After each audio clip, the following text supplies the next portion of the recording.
Thank you so much for coming out in such a miserable evening. We do appreciate your support. So my name's Jackie Hepburn. I'm the assistant head teacher here in charge of curriculum.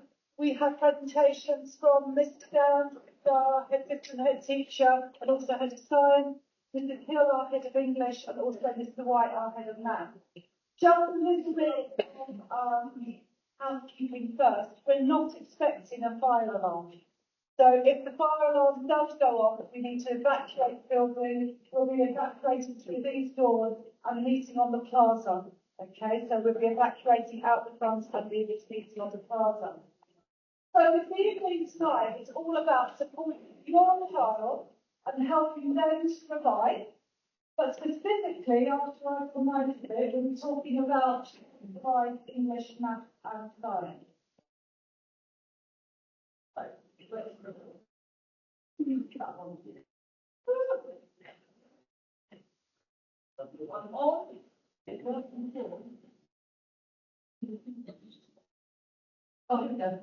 The structure is of the evening. We're going to discuss these areas. So there's a short introduction by myself. We'll talk about science, we'll talk about maths. Then after the maths, we'll have a short break where you can get some refreshments and a comfort break for about 5 or 10 minutes. Then we'll go through English, and at the end, we'll stay behind so that there's time for you to ask us questions. Okay? You will be given some information tonight, and you will be asked to do some short activities, but they're nothing for you to worry about. Don't worry about that. So, how to revise? So, what's happening at the moment at the school? Students will spend this first term in their enrichment lessons looking at key revision techniques. So some of the things that we're going to talk to you about tonight, your children may already know a little bit about, but we're going to emphasise them again. There is a CAS workshop about exam stress on Wednesday the 23rd of October. There'll be more information about that comes out in the newsletter and as a letter to yourself, so you're more than welcome to come for another evening where we'll support you specifically about exam stress. And very soon we're trying to run a parents' evening. We have an external speaker coming and they again talk about revision and what the techniques and how best to revise. Right, so who am I? What do I know? What right have I got to stand in front of you and talk to you about revision? Yeah? Well, first of all, I'm a teacher. It took me a while to get this teacher that was back then, but I found it. Yeah? So I'm a teacher. I've been teaching since 1992. I've seen hundreds of students go through. So I kind of know what works for particular students and what doesn't work. So I've got that behind me. The other thing is I'm a parent. I have 3 lovely children. They're 26 and 28 now. We did GCSE and A levels. We had exams for 5 years in front. Yeah, there's still GCSE and A levels. I've got twins there. 1 year, there was 2 of them doing GCSE and 1 of them doing A levels. It was brilliant. Okay, so everything you're going through now is happened to myself, and I know what it feels like. So what can you do? How can you help your child? Well, you can read content. I had a friend a number of years ago in a van. He said, right, Jackie, I'm going to cut down my hours of work because I'm going to learn business skills and I'm going to help my son and they're going to learn business.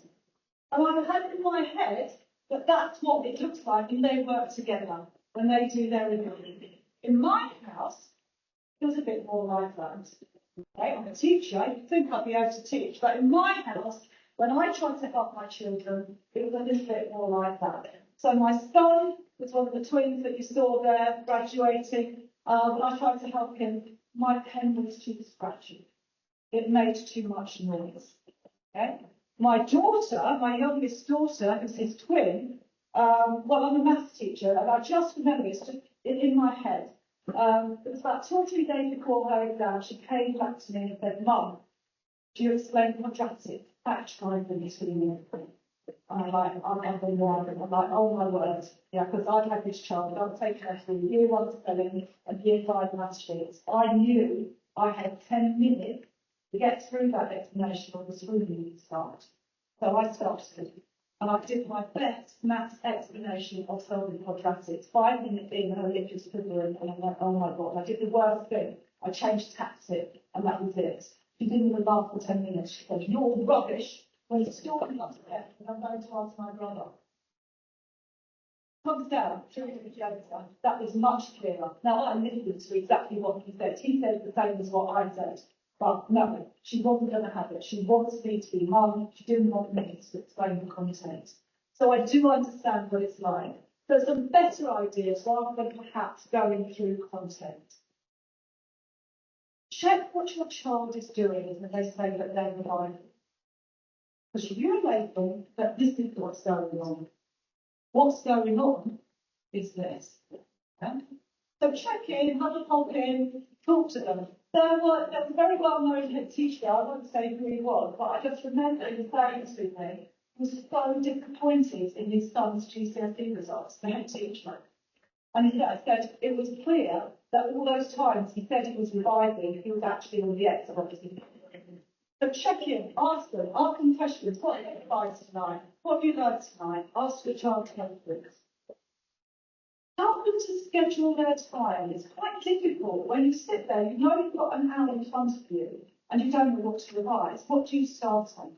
Even if you know what subject you're going to do, so you're going to do maths, what do you start on? Angles, do you start on algebra? What do you do? So help them to schedule that in. Get your child, first of all, this is what they're doing in school, get them to write a revision timetable. We've got our mocks coming up in the beginning of November. They could start writing that now. Get them to commit to study times. When are they going to do that? Are they going to come home and have a breakfast, or are they going to go straight into work? Are they going to finish at 5:30, or are they going to rest at 5:30 and then start again after dinner? Commit to those times. Commit to subject. What subject are they doing in those slots? Have they said they're going to do 2 hours this evening? Are they going to do 3 different subjects, or are they going to spend it on 2 subjects? It's full of options what's best. Commit to the topics in those subjects. It's no good just putting that I'm going to do science in my revision timetable. We want to know exactly what topic I'm going to do. I'm going to do cells. Okay? And that's what I'm going to revise in that half hour. As parents, you can help them by writing that schedule with them. Once you've done it the first time, they'll be able to do it themselves after that. But you just write the schedule with them and use the schedule, make it transparent, take an interest, to ask them questions. Oh, you said you were going to revise, I don't know, volcanoes tonight. How did you get on? Yeah? What did you learn? Was it easy or hard? As parents, we can create a space for our children to revise. Sometimes the bedroom is not the best space. Sometimes there's distraction in there. Sometimes we think maybe the kitchen or the dining room, where you can keep an eye and you can walk past and you can see that they're studying. Create a space for them that's best for you in your house and works for your circumstances. Oh, right. Do you remember those year 1 pictures we used to have? We used to put them on the fridge. They're back. Yeah, but this time they're revision posters.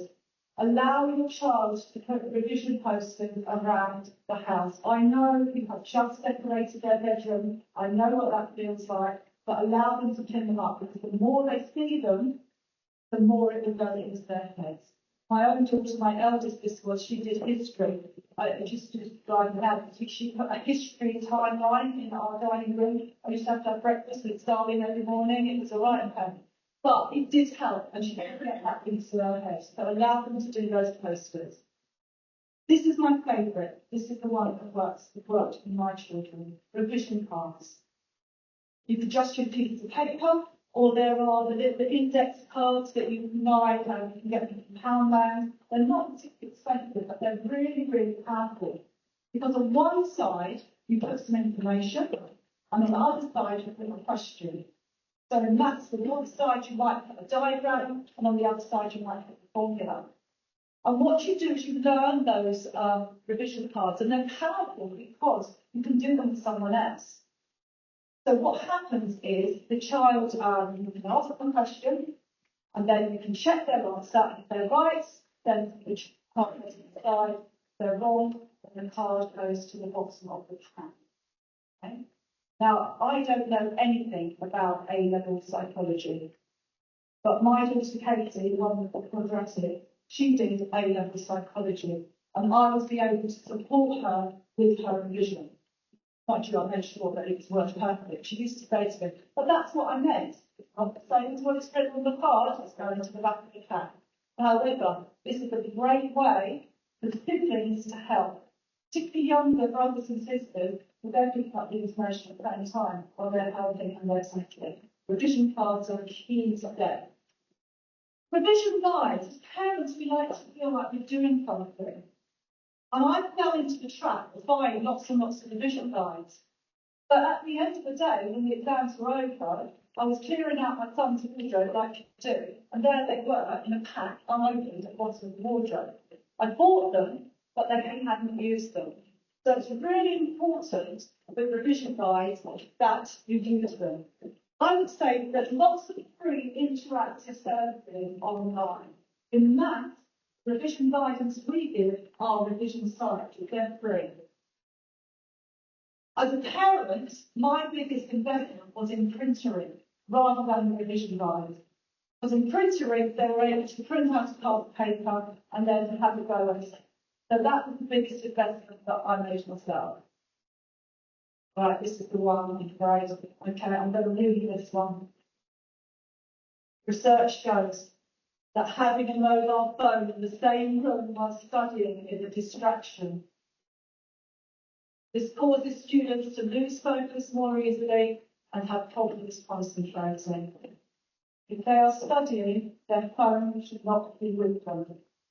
Okay? Researchers said that. Good luck with that one. Okay? So, my message to you ultimately is, as parents, is it will end. It's what you're going through now, this hard work will end. As long as your child decides to work hard, try their best, and just keep going. When things go wrong, they just persevere. Then you can see, these are the results from last year. This is what we want for our students. Just the looks on those faces, the pride when they open their results. You can see that with our students, you can see that with our parents, you can see that with their teachers. That's what we want for all of you. And that's one of the reasons why we're holding this evening, to give you the strategies so that we can work together and help your child together. Okay, so I'd like to introduce Mr. Clarence, who's going to give you a specific strategy to do with science. Science is quite an interesting one because it's such a huge topic. You're studying 3 subjects, biology, chemistry, and physics.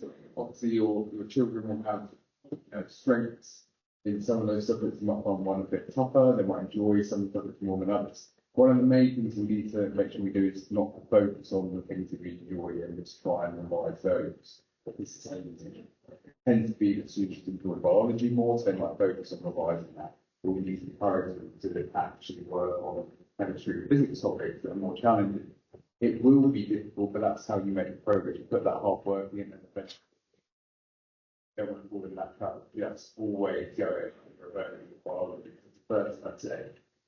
One of the key things you need to know before you revise is obviously what the specification is. So we study AQA sciences, AQA fertility at school. There is another one called AQA synergy. Content's the same, it's just a set in a different way. So if you are looking online for any resources, AQA combined trilogy, some students can do a set of science as well.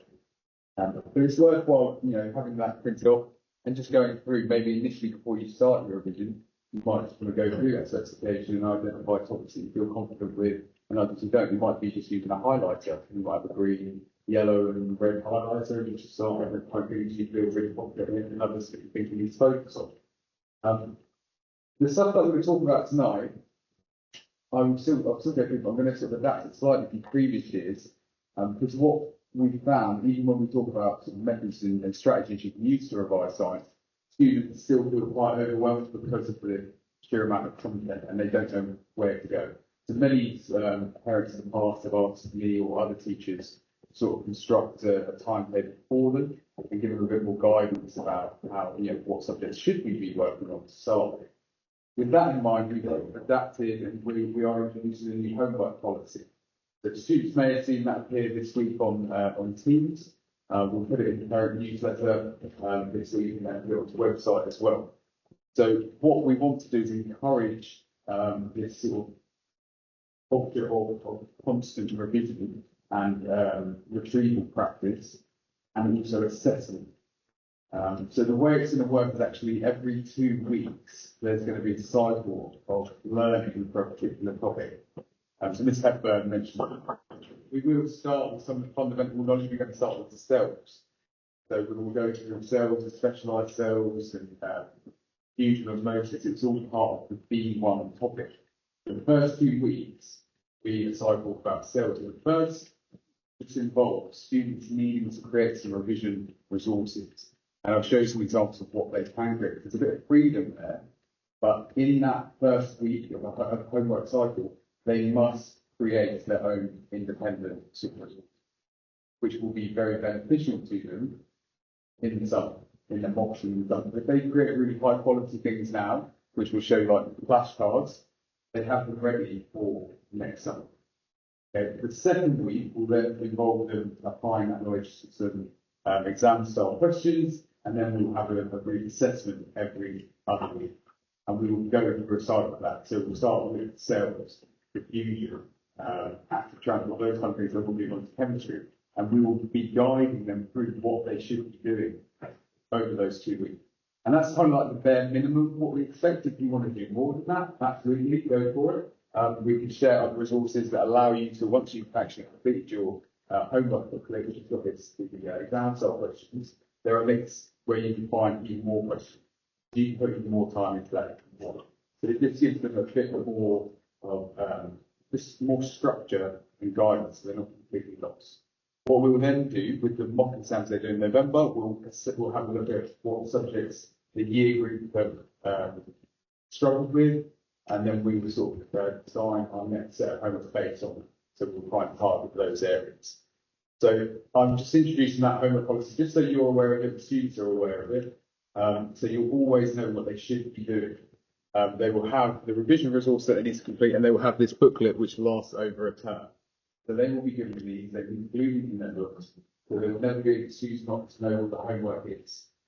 So every other week they will have these past paper questions that I'll use to visualise to show you in a bit more detail, but they need to complete that. So some of the things that they can do, like I said, first we're creating your own resources. Ms. Hepburn's already sort of described a few of them, but we will mention sort of flashcards and just a few specific ways that you can actually design flashcards in science. I'm going to put the visualizer on just to give you a little taste of what you could do. Because we say flashcards and then students are, completely unaware of what that actually entails. So the visualizer, if I move that over here. So a couple of examples. So they can be simple questions, and obviously once students have made these, it'll be very important for them to sort of share them with siblings or parents, and you can then ask them around the dinner table just these questions. And it could be next week or in a month's time, you could just pick up a set of these and just test them. It could be something as simple as name the subatomic particle with a positive charge. Let me get rid of that. So just a simple question that has one word answer. So it could then be proton. It might be that you ask them something like name 3 organelles that are found in plant cells but not animal cells. And they'd have to list all 3 of them. You could be giving them points for how many they actually remember. What is the definition of osmosis? So it can be used for definitions as well. There's many definitions that students need to learn, and they could just have the answer on the back. They could underline some maybe key points that they also need to be aware of.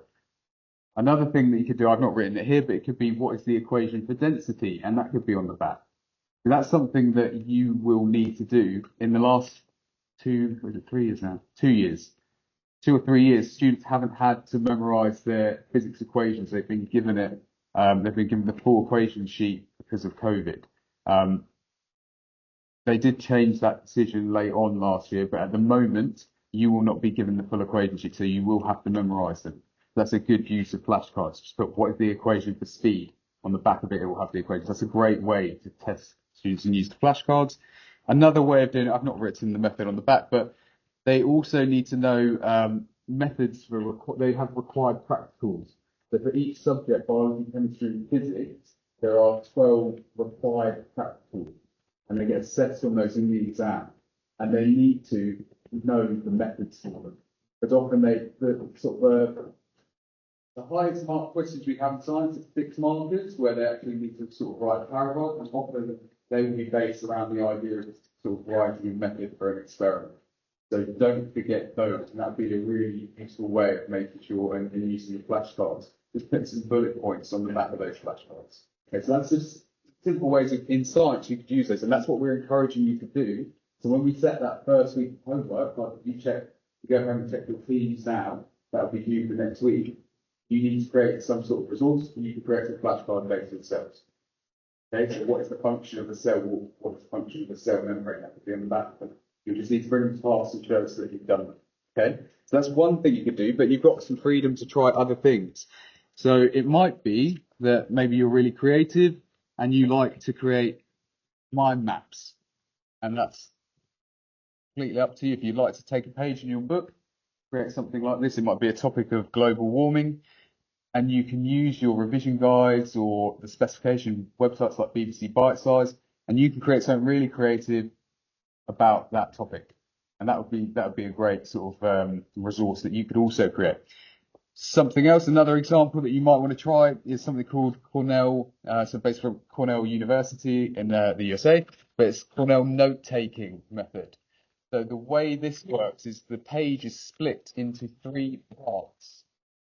So you draw a line down the side like a margin. This is where questions go. In this main part, and we can put this online, some videos just to show students how they could use this and train themselves with this. But you have notes here, and at the bottom, you summarize what you've learned.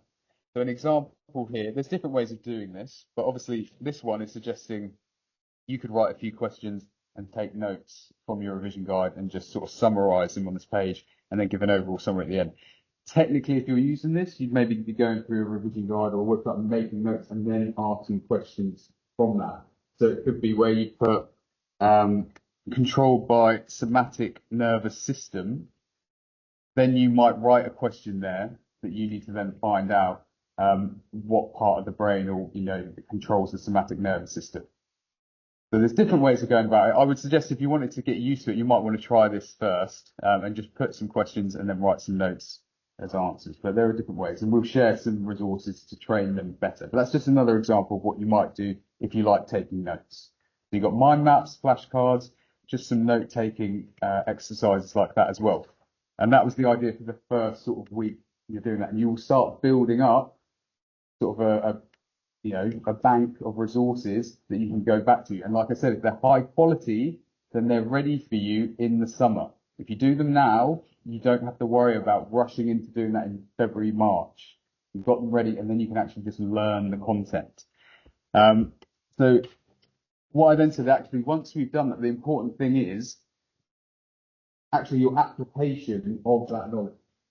So it's great to be able to sort of go through the flashcards and answer every single question that's on them, but you then need to be able to apply that to an exam question. That can be the difficult thing if sometimes you struggle to know how to write something. So the way you get better at that is through practice. I've always used this like silly analogies every year. I'll do it again. It's the same thing like we talk about sport, football.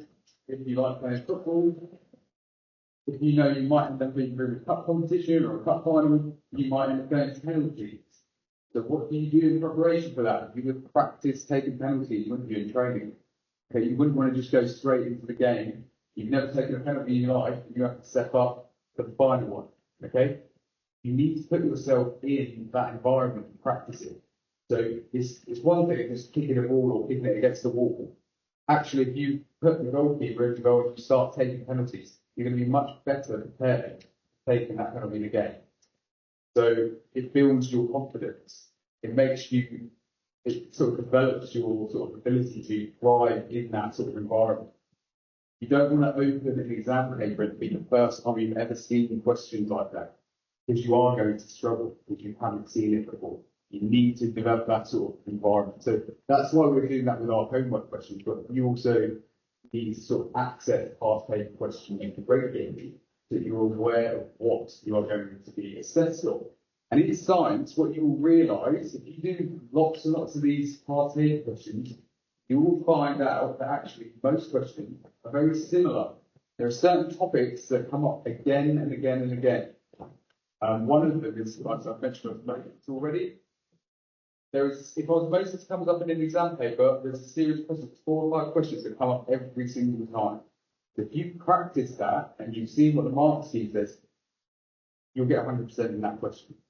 Now, I've often had many students say to me that they've gone on to sort of do A-levels. GCSEs were easy, I just learned the mark schemes. Because if you actually do every single question you can find, it makes it so much easier. And I made it sound simple, but it actually is. If you put the effort and the time in, you will realise that. And I'm not saying everyone's going to get a grade 9, but you'll see that a grade you might get, where you're it's a 4, you might end up getting a 5 or a 6. We've seen this when the students put the effort in, they can do amazing things, and it is just with practice. So make sure you do that. But what we're trying to do is obviously ensure that that is happening regularly as well.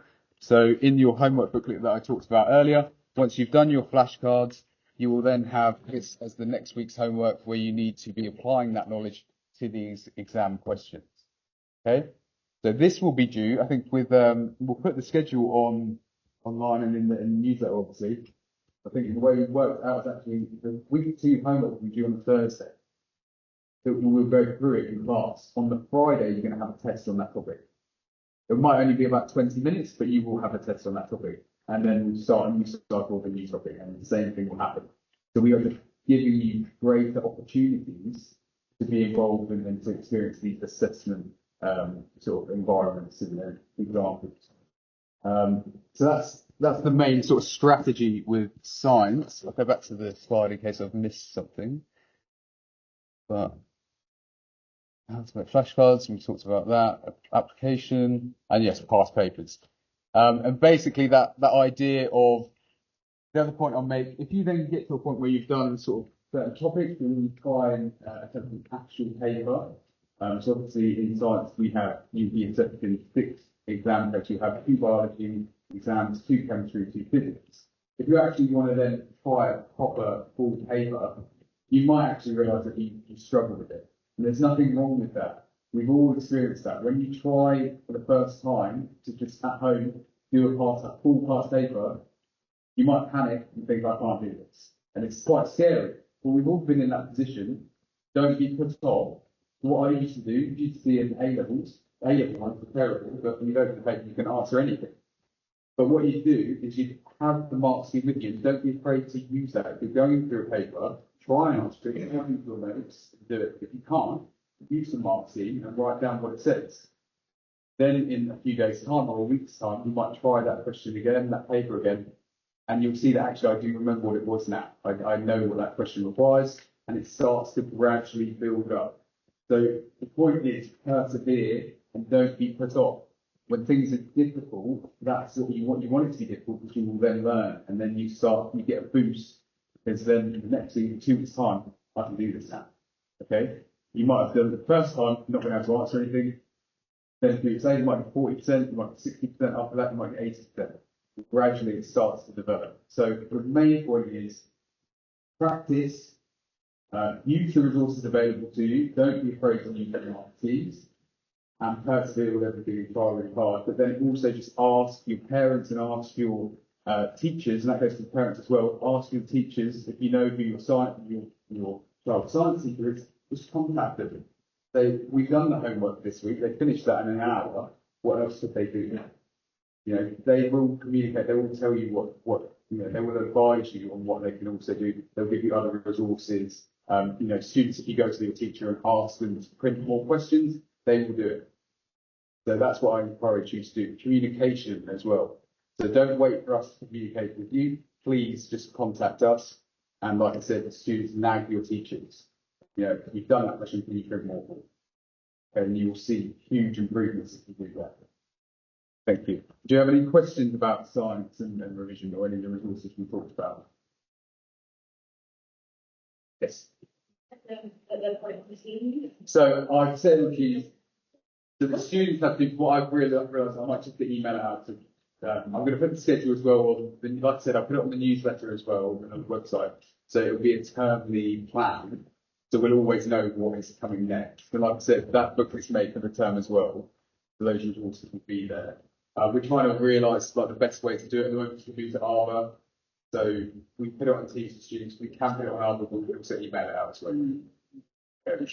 And just so you're aware that it'll be the same schedule every fortnight.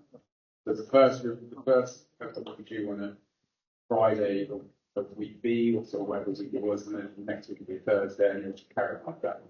Full email.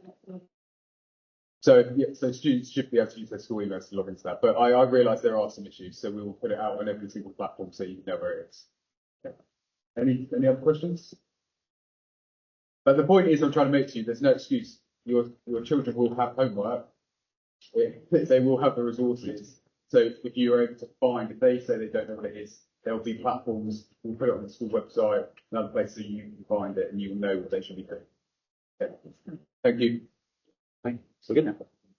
Lovely. Good evening. Thank you for your attention so far. Thanks for making it come out. We're going to talk briefly about mathematics things. There are some things over on this side. Have you got that? Yeah, fine. Yeah. Okay. Great. So, here we go. Right. My name's Adam White. I've met many before. Love to see you. We're going to basically recap one or two of the things that have been covered already, but we'll apply these specifically. This, actually, I might come back to that. Well, how can you help? I think one of the most helpful things that you can do at home comes back to positive framing. Maths is a bit vital. A lot of people, they look back at it without fondest memories. And that's very, very difficult for students to come into school when the cultural expectations of maths is difficult, something you're going to struggle with, and one way you can be very useful. In fact, I believe one of the opposites. Maths is great, maths can be really helpful. Maths can tend to be one of the most significant things that your children study at school. And the more positively you're able to speak about it at home, and that kind of perfection, so hopefully year 11s come in with that positive mindset, and it's something you can be successful at, and something that will make it to you going forward. So some of the reasons that math is so significant, if you haven't really thought it through already, it can be a significant part of your move into sixth form or further study. It might make a big difference to university applications further down the line. The reason to employment might be a lot simpler for you if your maths qualifications are abstract. A lot about notice at GCSE. Maths is one of the things to scrutinise. And beyond that, it can be one of those basic skills that helps you get through life with a little more confidence. If you know your way around the numbers, the next time your mortgage statement comes through, you feel a little less nervous, hopefully. So some of the ways it can help, very brief summary, some of the things that you've heard already this evening. The revision timetable is a real asset. One of the real challenges with passing the maths exam well is the balance between the different subjects. You may be an expert in one area, but unless you're confident across multiple areas, the maths exam becomes really difficult. One of the keys to having a balanced understanding of different areas is to have made that revision timetable in advance so that you make sure everything is covered. So that you make sure space, we've already mentioned, space proposal, smart space proposal. One area in which, if you're willing, and a little bit more vulnerable, I think, when you do this, if you could work as a student, if your confidence is low, then this is a really great area which you might be perfect at. You can get them to explain what they're doing back to you. If you're willing to be taught, it can be really valuable for your child to have that opportunity to articulate what they're doing. We may mention this again, but a big portion of the maths exam is not only what they can do, but how they explain what they are doing. It breaks down to the third section, all about communication. And so therefore, opportunity to practice that actually. Finally, just make sure that you know when the exams are. It'd be really helpful us out if that's large on the London. So we studied the EdXL curriculum. Again, if you're looking up resources and trying to support in that way. focusing on the EdXL curriculum is the way to go. The course code are at the top there, and the dates of the 3 exams, the same whether you're doing foundation or higher, but there's paper 1, paper 2, 3. They do 3 exams, each of which takes an hour and 30 minutes. It's worth pointing out that the maths exam for your child is unlikely to look like, in some ways, what you remember. It's quite common parents to notice that maths that your kids are doing is not like the maths that they were doing when they were at school. And that's great from my point of view. I hope it's not exactly like what I was doing when I was at school. I hope that's because we've made progress in how we teach it, and because actually some of the requirements these days are slightly different. Previously, it may have been 70 to 80% of what they had to do was related to just recalling facts, things that you had to be able to do, and if you could perform it on the test, then wonderful. That's really shifted around. Less than half of the marks available are just for what they can do. Much more of the focus past that point is on using the correct skills at the correct time, using it in context, using it to solve a problem, using it in a way that's meaningful to that situation. It's problem solving, it's communicating, it's understanding. And so for that reason, we particularly try to teach methods which are going to be robust in a wide range of different types of problems. They need like techniques that they can apply to all sorts of different questions that they come along. So you might not be immediately familiar with everything that they come back showing you that they do. And I hope you can be okay with that. We're trying to teach things that they can apply to those, particularly in the areas of ratio and algebra. I want to share with you some of the resources that might be useful to you as you try and help your child do this. So the mock exams are one of the most helpful moments for us as teachers and for your children as well. The mock exams give us a fantastic opportunity to assess where we're at to date and to focus our time going forward. So following those exams, we try to make sure that the feedback they receive is as meaningful as possible.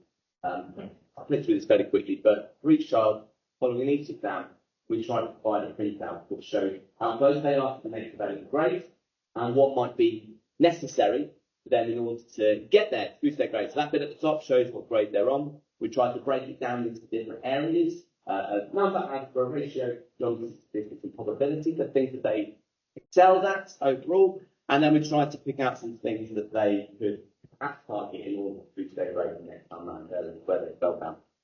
Now, that's great so long as it's acted upon. It's all just information which is fairly meaningless unless it's done out of it. So our first recommendation really for making use of that knowledge is use MathWatch. All the students have come across MathWatch many times. It's an online platform which we subscribe to. Every child in the school has got login details for MathWatch. Should know them if they don't, because ask their teacher. It's structured around videos. There's a video relating back to every topic to be covered on the GCSE. Search function's pretty good. You can type in a topic in the maths GCSE, and the videos that's available, they're fairly brief. They explain the topic, they give opportunities to practice the topic, the questions that are on the screen, and then the solutions to those questions come up from that as well. So it's a really simple way. If you know that there's a blind spot, perhaps you've always struggled with stem and leaf diagrams, then that might be an easy thing to look up, quickly teach yourself, and put a bit of practice in. The best way to learn mathematics has always been said. The best way to learn math is to do maths. And one of the great advantages of this website is that built into the videos, they have questions for you to do, to pause and give it a go, and then the answers come along. But also links to every single video for every single topic are a selection of exam-style questions, which are self-marking, so the students can put their opinions in there, and it should mark it and tell them how they got on. Best way to learn math is doing that.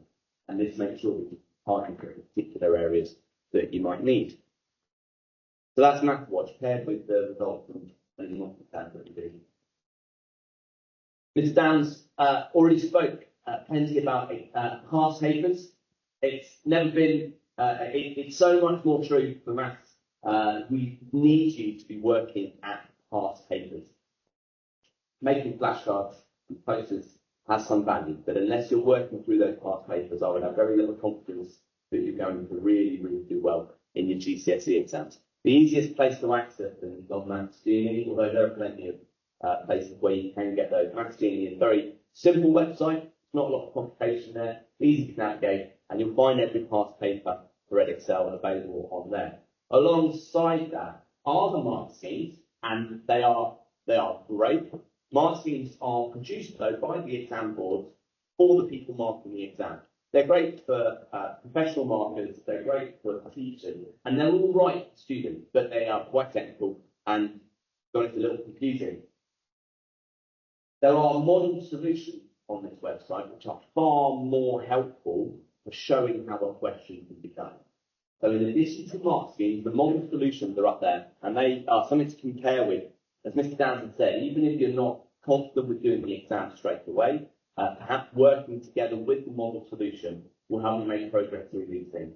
They're available as PDFs, and if I remember right, there's video solutions linked from Maths Genie as well. So in whatever format you're going to take it in, if you have to watch someone walk through the exam, if you'd rather read someone's model solution, if you'd like to tackle the exam and the marking with the precision and detail that they have, then that's all available up there. And it's guaranteed way to make progress. Do the more past papers and you will boost your grade. It works every time. Yeah, let's mention this, and then I think we might take a little. Will it take a break? Yeah. Okay. So, last one for me. One thing that we can do to help you is talk about some of the diagrams that we are using. I mentioned previously that because the focus is on problem solving, we try to take a few techniques and apply them to lots and lots of different questions. And often that takes the form of different diagrams that can be applied in all sorts of different situations. I've got some handouts of the document that you can see behind, which briefly explains 4 of these diagrams, which can be applied to most every question that will come up in mathematics. Whatever year we're talking about, it's true for these year 11s, it's true for the year 7s that we're doing for the first time now. So I will have those at the front there. If you want to grab one as we go for a break, you can do it when we get them at the end. We've got enough for everybody. Shall I pass these? Yeah, shall we have a 10-minute comfort break so that we can get a cup of tea, possibly, and we'll be back and we'll do the second half of the maths and finish with the English, if that's okay. You're outside 10 minutes, tea and coffee out, pick it up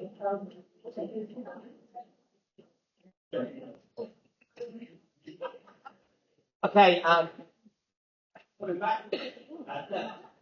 If you take out in the middle, then you're not getting we are going to try and see how some of these techniques you've got in front of you, how we might apply that to the sort of question that put to them in the GCSE maths. I'm not asking you to do any of it, but you might see some of what's on that handout popping up on the screen behind. So this question came up. Interestingly, this is one of the questions that was given to every single year 11 student.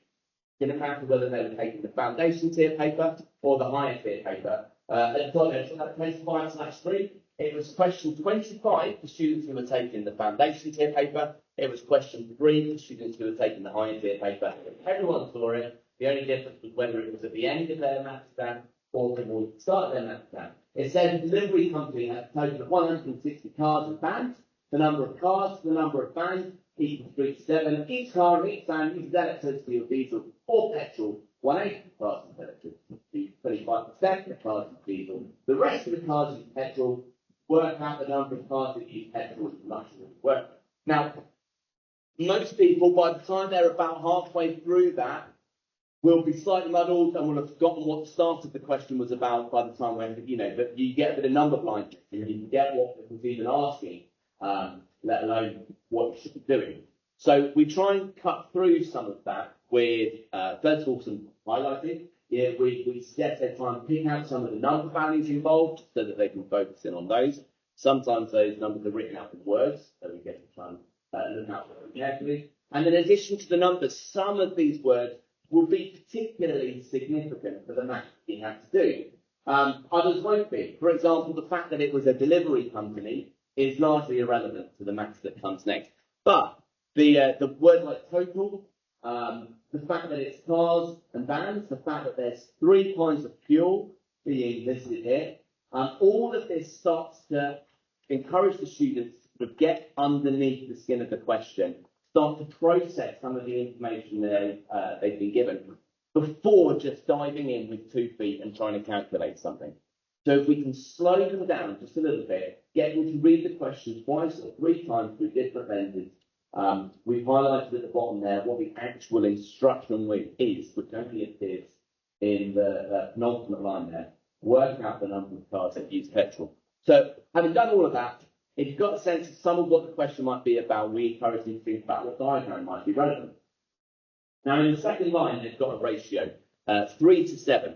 And so if you did, where I've got one of our handouts, you see that at every time, I'd want students at every level to be drawing out boxes to represent the ratio. 3 to 7 is relevant to this question. C and B, it says we've got cars and vans. So it's just a diagram that helps us understand what's going on. It's used like this. The information that we've got is that there are 160 cars and vans. Well, I can apply that to this diagram. I'll label it. Now, depending on the question, that label might go in different places, but on this occasion, it's everything. It's total. It goes across the whole diagram, not just one piece or the other. But based on that, it's down to students to try and fill in each box. Now, because there are 1, 2, 3, 4, 5, 6, 7, 8, 9, 10 boxes, they can take that 160, chop it up into 10 pieces and put 16 in each one. So there's 16 in every single box. And that then helps them get into it a little bit more. They might recognise that, the 3 boxes on the left there must mean I've got 48 cars. Now, if it's necessary, we can work out the number of vans as well, but perhaps they noticed that actually working out how many vans they've got was not asking this question, so you can probably read that. Right, moving on. This is a diagram used in a slightly different way. It's still a bar model, but this time it's got 1, 2, 3, 4, 5, 6, 7, 8 boxes. That relates to the fraction that's in the next bit of the question. So when they're asked for 1/8 of the cars being electric, well, let's try and use the diagram for the fraction. The 6 that's relevant in each of those boxes is because we've got 48 cars. We've taken that 48 and chopped it into 8 pieces. 48 cars chopped up into 8 bits. There are 8. Each one is an 8. And we only wanted the one of them using electricity, it says here. So one box, 6 cars. Well, that's the electric one. So we're nearly there. We're getting close to our solution. The final bit that they asked us to calculate is the 25%. Now, again, if you did grab one of those handouts, one of our favourite methods throughout the entire maths course is this thing that's called a 4-box grid method. It's got so many different applications, so many different ways in which you can use it. In the question that we're seeing here, we're going to use it to help us calculate percentages. We've got 48 cars in total. 48 cars in total. That's what the 48 in this diagram represents, 48 cars. 100%, that's because we've got the total. Now, we're using it on this question so that we can hopefully find what the 25% is. We know what 100% is. We're trying to find the 25%. Well, we try and train our students to write the atmosphere divide by 4 relationship there. You can only multiply or divide, and in this case, you've got to divide by 4 if you're going to turn 100 to 25. You might recognise the quarter that's being used there. Well, that gets them, hopefully, if all's gone well, 12 in the bottom box, 12 of these cards. We're one step away from the solution. Take the 48 cards, get rid of the petrol ones, get rid of the electric ones, get rid of the diesel ones, find yourself with the 30 petrol cards.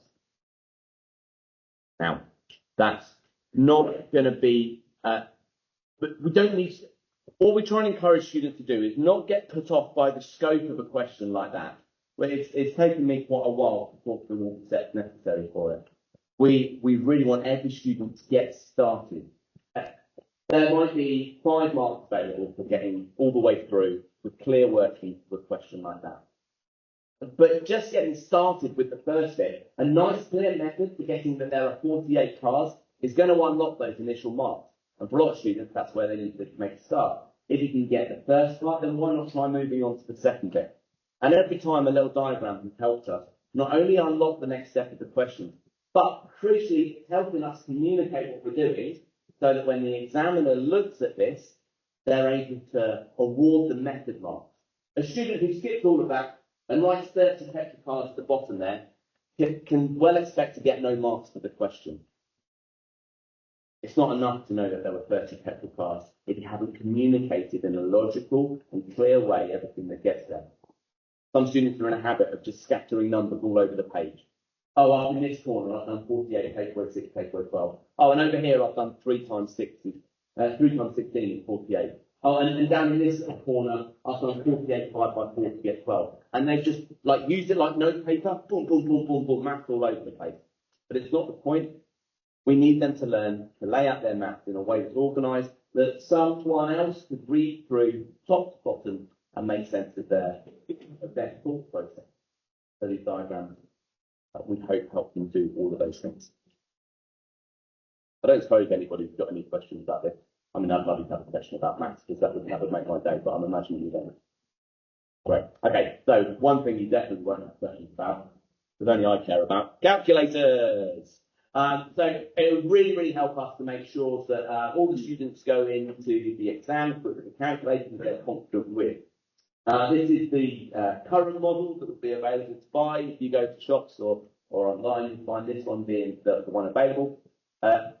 It's the only one we'd really recommend. I said there's 2 models. The only difference is that one has a solar panel and one does not. They are in every other way identical. It's the only one that we'd really recommend for getting them through the exam. Largely because of the 2 functions that I highlighted there. It's designed for use with fractions and square roots, so that everything you write down as a mathematician on a page can be reproduced on the screen really accurately. Everything that you write, you can see on the screen in a way that kind of matches up. You don't have to mess about with weird symbols on the calculator. The format button down the bottom is a change from the previous models.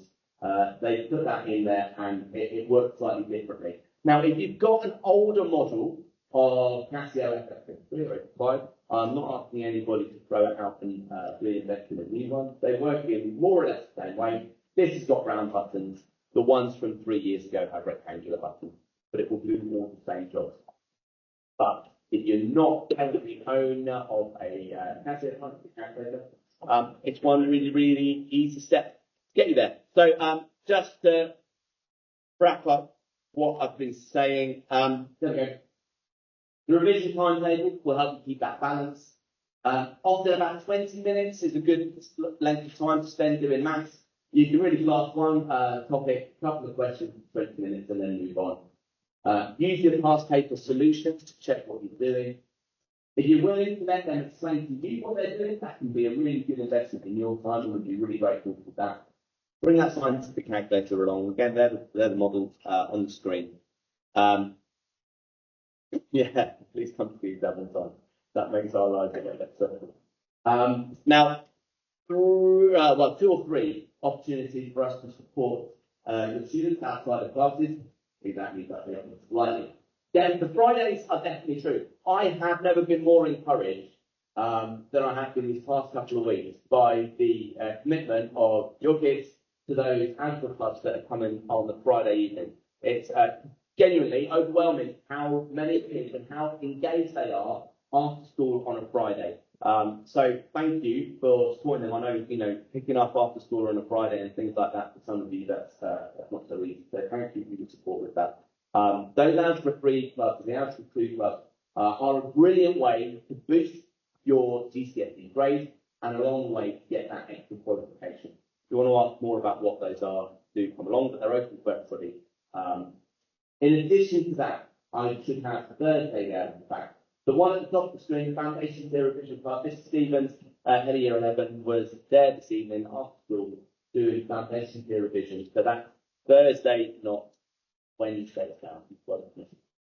All of those open for everybody and an opportunity to do more maths outside of class. I'll be around at the end if you have any. Thank you very much.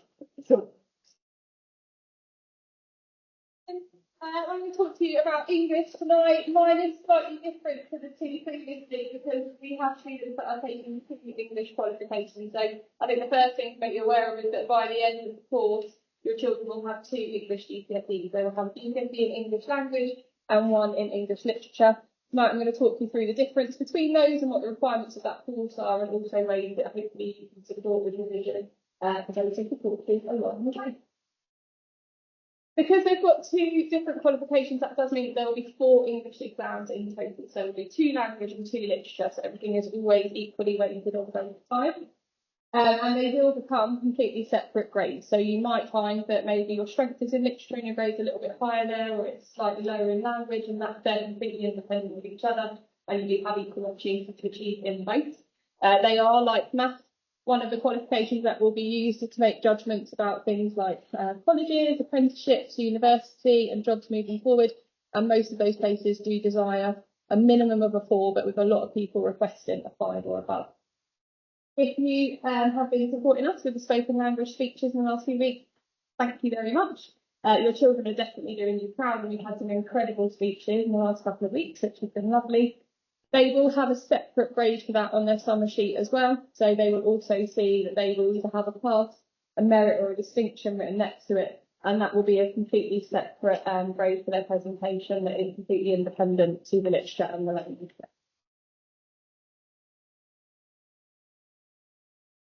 Okay, so for our spoken language course then, we've got 2 papers and they focus on different things, but they are both equally weighted. So each of those papers will be worth 50% of their grade overall, and therefore we really recommend that they split their revision evenly across both of the papers. In paper 1 and paper 2, the only thing that is the similarity is that they are unseen exams. So they will be given an extract of text in there that they have not seen before, and they're asked to answer questions about it, and then they go on to create a creative writing piece in a similar style. With that in mind, much of our teaching, whilst it's still subject specialist to the teaching of terminology and how to approach things, a lot of it is skills based. So we are preparing them to encounter any text and be able to apply skills to anything that they encounter so that they can be successful with lots of different types of text and lots of different genres. With that in mind, upstairs in the English corridor, we've got a magazine map that is full of past papers, so you do not need to look for them if you don't want to. You don't need to print them off. They're all up there, and it's filled up every week. So if you are looking for past papers, please take them out of the magazine rack and I will fill it up again. The best thing that you can do for English language is practice the paper. The more confident you can get with a range of different texts, the better. And we have one kind of disadvantage and advantage that's combined together. We don't have tiered papers, so every student in the room will be taking exactly the same exam on the day. That's great because it levels the playing field and it gives everybody an opportunity to achieve whatever they can achieve.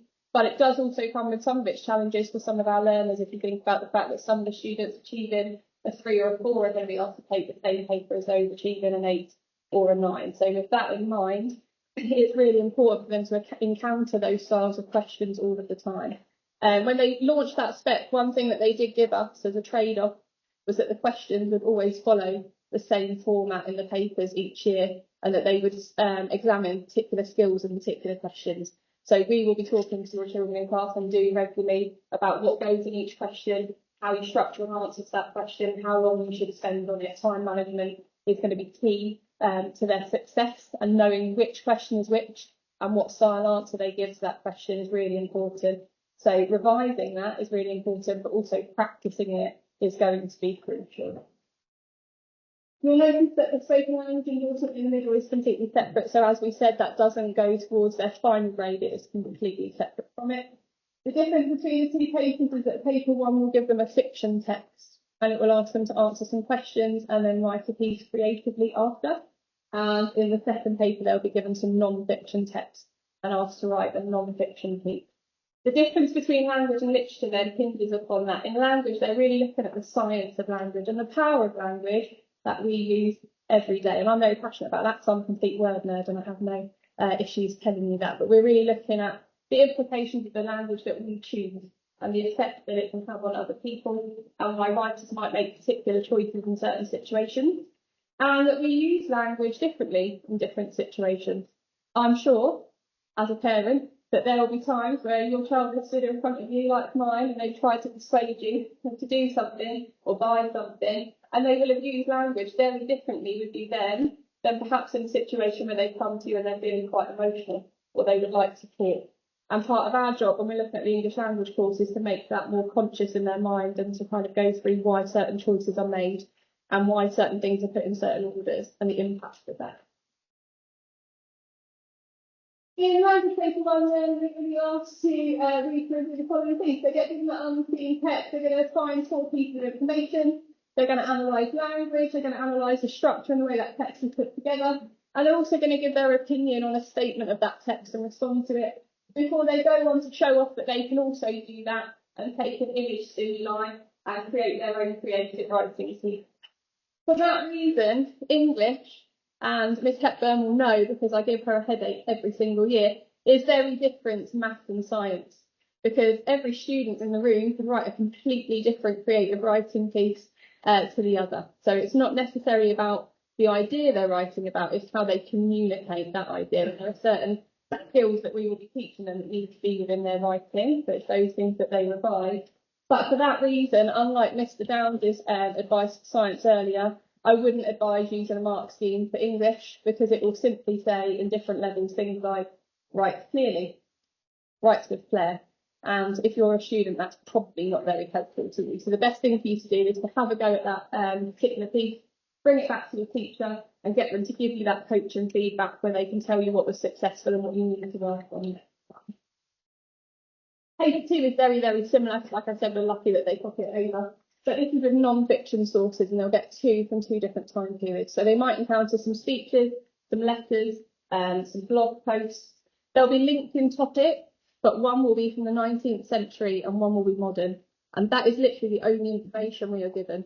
So it could be any document from the 19th century. It could be any document from the modern age that are linked in topic. And for that reason, that's why it's really important that students practice the skills and that they have the confidence to take on any text that they encounter. So my job tonight really with language mainly is to get rid of this myth that you cannot revise for English language. And if I had £1 every time I was told that in the last few years, I'd be a very, very rich lady. But you can't revise the text because you don't know what it is, but you can revise how to approach it. You can revise being creative, and you can revise structuring your answers in particular ways. But that has to go. Things that we can do then, and things that I would like to ask you to support with tonight with your children, please, are that they need partly to learn the timing and the question focus for every question in those language papers. Time management is going to be key. It's a very tight time limit, and I know that because when the new set came out, I tortured the department by sitting them in a room and making them have a little go at the paper. And it's really hard to get it done in that period of time. So it's really crucial that they know their approach, a little bit like the match, like Mr. Down said earlier. They know how long they're going to spend on that question, and they're ready to move on to the next one, and they know that they've done enough in it. They need to complete as many past papers as they possibly can, encounter as much material as they can. Read a variety of non-fiction text, that's a very simple one, because I'm sure many of us are strapped to their phone all of the time. We've got access to news reports on there, get them reading those, get them reading blogs about things they're interested in.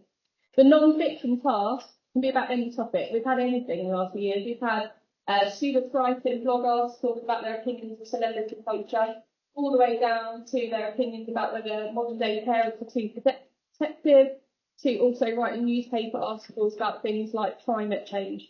So the more we can expose them to the world and help them form opinions of it, the better those people will be. Finding images or settings, that can be a nice one, particularly if, like me, you seem to have loads of magazines that just come through the door from different people that you never asked for and you didn't really want. Keep those to one side, get them to go through, cut out pictures of settings, everything that's in there, make a little scrapbook. If they need a piece of creative writing revision, they've got it right there. Choose a picture from the scrapbook for me. You're going to write a description of that place for me today. Or you're going to take that person, you're going to turn them into a character and write a story with it for me in the next 45 minutes. We've got lots of key terms that they need to learn. We've already made the cards with them in class, so they should have those ready to bring home to you. So please test them regularly if you can, and see if they're happy with those. We've also got some structure terms in there in cards too. biggest thing really as well for the exams that I don't think we've really talked about as much tonight is I heard him writing at speed that actually the process of thinking and then having to get it out in a plan and having to write it, that takes time and it takes practice. And it's one of the awful things as a teacher, I can say that the only way to get better at that, I'm afraid, is to practice it as much as you can. Maybe it is that you do that question the first time and you don't finish it. That's okay, because the more you practice it, the quicker you will get and the more confident you will become. So really helping them stick to that set timing to a point where, like I have in my nephew, I could physically prize it out from under them and be like, no, because the exam would have ended, would be great. Have a go. People have talked to you for a long time. Well, let's have it nice. So this is an example of a language analysis question that they might encounter in the Land Paper 1 exam. As you can see, they are always given a little bit of information about the text. So this extract is from the opening of a novel by Daphne du Maurier, and although written in 1936, is set in the past. In this section, a coach and horses that it's happened is making its way from Cornwall to Jamaica Inn. Okay, Jamaica Inn, I'll give you my best reading with. It was a cold, grey day in late November. The weather had changed overnight when a backing wind brought a granite sky and a mizzling rain with it. And although it was now only a little after 2 o'clock in the afternoon, the pallor of a winter evening seemed to have closed upon the hills, cloaking them in this. It would be dark by 4. The air was clammy and cold, and for all the tightly closed windows that penetrated the interior of the coach, the leather seats felt damp to the hand. And there must have been a small crack in the roof, because now and again little drips of rain fell softly through, smudging the leather and leaving a dark blue stain like a splodge of ink. The wind came gusts, at times shaking the coach as it travelled round the bend of the road, and in the exposed places on the high ground, it blew with such force that the whole body of the coach trembled and swayed, rocking between the high wheels like a drunken man. The example language analysis question you'll be given that day is how does the writer use language to describe the weather? So very simply in your mind, have a little think about how would I describe the weather, and by that they mean an opinion, so not that it's raining. Try to think about how you would describe it and what it comes across like. After that point, we would ask students to read through and find the quotation part of the text that really shows you that. So have a little look and think, what would I have picked on the day?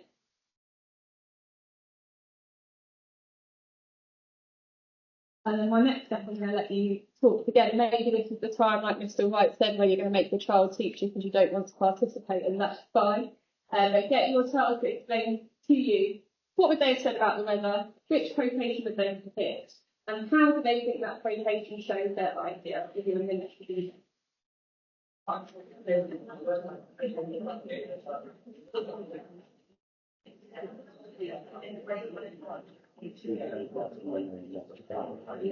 You got the date? Okay,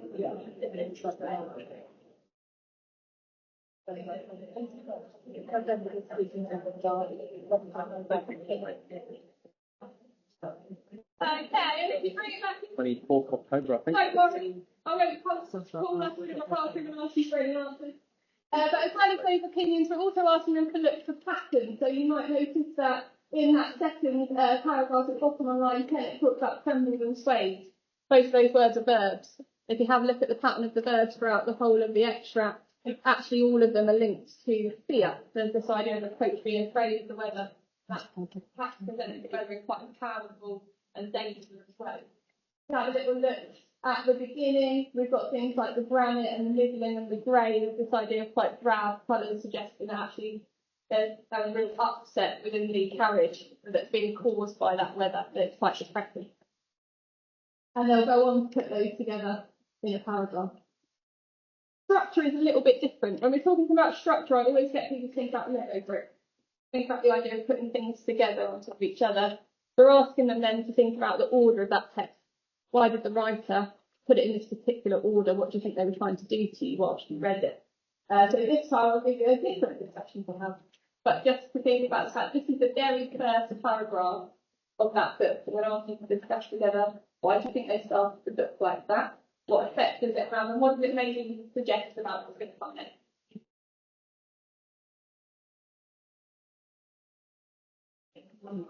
Oh, right. What time? I'm on time now. 7 o'clock.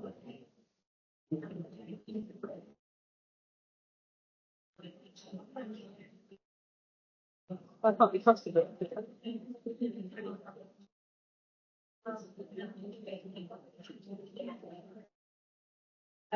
so I'll just bring it back into me. You might have talked about things like the fact that it maybe suggests that actually the story itself can be quite negative. It's already got quite a tense suspense atmosphere to it. We're perhaps waiting for something to happen so inside the carriage. The fact that it seems unhappy implies that actually maybe the characters we meet are going to face some kind of challenge or they're unhappy too. There are some ban phrases that your children are not allowed to give you when you ask them about writing in certain order. They're not allowed to say that it makes the reader want to read on, because our argument is that is the case with any book. They have to tell you very specifically what it is they want to find out when they read on. They're not allowed to tell you that it makes you want to know what's going to happen next, because again, that can be said of any book. They have to tell you what they think is going to happen next. And they're not allowed to say that it creates a picture in their head. Because that's true of anything. We want to know exactly what that picture's like, and more importantly, why is it there? Why do you think it was deliberately done? After that then, they're going to go off to show us that they can do that themselves in their creative writing. So if they are writing at home, really ask them choices, or to explain choices that they've made on the page. You know, why did you start at things like that? What were you trying to do to you? Or, I'm not really sure if that's the ending. I think that was a little bit too obvious. Maybe you should go with something a little bit more unexpected. That's language, but as I said, it is very different in literature. So when we move on to look at literature, we're thinking about the story more than the language, although language does play a part of it, and we're thinking about that particular story, why it was written, what the writer's point it was, because it's more than just a story, what it's really about, what themes it's exploring, and also how it was shaped by the time it was written in, what we can learn about society at that time, and how it informed the story along the way. Because we're not very good at math. We just like things in twos, I'm afraid, Mr. White. So you've got another 2 papers on that one with text being divided. If you are making any notes tonight, these are the texts that your children will have studied. So they have to study a Shakespeare text, and hopefully everybody knows that theirs is Macbeth. We have to study a 19th century novel, which is A Christmas Carol. Their modern play is Blood Brothers, and they're also at the moment studying poetry that is set by the exam board. We're with the AQA exam board for both language and literature, so if you are looking to purchase any revision guides, we'd really recommend that you check that they say AQA. The 2 papers on this one are weighted slightly differently, and that's because they've divided up the content differently. So in paper 1, they do Macbeth and A Christmas Carol. In those exams, they get given a random part of the book, so we don't know what that's going to be until the day. And they're asked a question about how something's presented in that part of the text and how that links to the whole book. They have to talk about key parts of that extract and go on to show off that they know that that maybe changes or stays the same in the rest of the book and how it links to the purpose of it. In paper 2, it's slightly different, and that's why the exam takes longer. So Blood Brothers, they don't have any extract at all. They just get given a choice of questions, and they have to respond with their knowledge of the text from memory. And that is the same to an extent with Power and Conflict. They will be given one of the 15 poems that we've studied. They'll be asked how something is presented, and they have to pick another from memory to compare it to. They also have some unseen poetry, which is pretty much what it says on the tin. We won't have seen it, we don't know what it is, but they will be given 2 short, usually modern poems that link in topic, and they'll be asked to respond to them and talk about how language and structure are used. The literature course basically aims to test their knowledge of skills in different formats. So you'll notice that we've got some prose, we've got a novel, we've got some drama and some poetry. It does look at their comprehension of the text, their understanding of it, but it's much more about their exploration of why certain choices were made in it and what they think it would do. They will reward high marks for a really critical analysis. So as well as studying the books, if your children are looking to achieve those grades 7 to 9 this summer, they could really do with having one of their revision sessions being about looking at the time period that the book was written in and going back over that contextual information, because they need to be able to talk about why that's there and what it says about society. One of the biggest things you can do is revisit the text. If you've got the text at home, have a reread of it. It could be that you just read some key passages of it. There's also some amazing plot videos that have been designed on YouTube. We don't recommend Spark Notes for revision, but their plot videos are absolutely brilliant. So you can watch those if you need a little bit of a recap.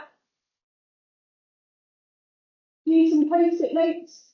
I love post-it notes because you can move them around. So write out some of your quotations, move them around the house. I did a very weird thing because my students will know that I am odd with my niece the other day where we put them all around the house and then I sent her off to it like a treasure hunt because she was really bored with me to go and find quotations that she thought could represent poverty in that text, and she had to bring back 3 and she had to tell me why they represented poverty, how that linked to what the book was about. So send them off down. Exploding quotes. We get students to learn key quotations. They need to learn 10 key quotations for each of their texts. And they do have those written on cards inside the English book ready for employment. As well as testing that they know them, one really great thing you can get them to do is write them down on paper, and then we call it explode it. So to think about the bigger meaning on the page. Get them to pull out words that they think are important in those quotations and make a note of what they suggest. Maybe get them to make a note of what they reveal about a character, what they reveal about that part of the story and why they think it's important. They could go on to talk about whether they think that character changes or whether that thing changes. We've all talked about using flashcards. We would love you to do the same thing. And going through revision sessions. Ours will be slightly differently to maths because ours haven't started yet. We'll have a couple of heads-up ones before the November mock exams where we'll go through key content with you, and then they will launch after the mock exams with a schedule of what's going to be covered each week. That's on purpose because we use the mock exams to inform what the sessions will cover. So we will try and cover the gaps that we think the cohort have before they go into the next mock exams. So just after those are finished, we'll send out a timetable to you with all of the dates for the English sessions, what will be running on that day, who will be leading it and which classroom it will be in and which time it will start and which time it will start. Also, just discuss the text with them. Two of the most powerful words you can use with them when they're arriving to English at the moment is going to be how and why. If they say to you, I hate Macbeth, think he's an idiot, that's also completely valid. I also think Macbeth's an idiot. But often, how is he presented as a ridiculous character? How does that come across? And more importantly, why is he ridiculous? How does that link to what's going on? If they say to you, I think it's about this, okay, well, why is it about that? Why is that writer writing about that at that time? And like Mr. White said, let them kind of school you a little bit. Let them teach you about that text and what it's really about. I'll get them to teach someone else. If you feel like you've done a bit of revision as a parent and you want a little break, send them off to a sibling. Or to a crazy auntie. Or to a grandparent and make them teach them instead. That's really good. The most common feedback that we get from examiners as English teachers is that students need to plan their answers more. I would use really awful metaphor with students where I say if you're going to build a house, you need to kind of pick up your bricks and give it a go.